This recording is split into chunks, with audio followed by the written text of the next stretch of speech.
चालवली भैरवनाथ देवाच्या यात्रेनिमित्त कादरकरांचं भव्य आणि दिव्य मैदान आणि या मैदानाचा फायनल फेरा सुटला. लढत चालवली 7 गाड्या आणि कोण होते प्रथम क्रमांकाचा मानकरी.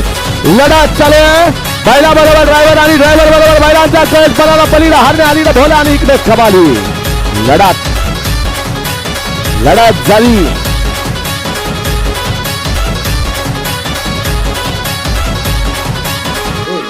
भैगाव विचुंबेकर आपलं नाव राहिलंय. मी पुन्हा पुन्हा सांगतोय, जर आपल्या बैलांची नावं राहिली तर आम्हाला नाव घेताना अडचण येणार. तुम्ही म्हणणार जाणून बुजून अलाउसरनं नाव घेतलं नाही, तसं ओढ नका. आपण जरा स्टेज कडून आपल्या बैलांची नावं द्या.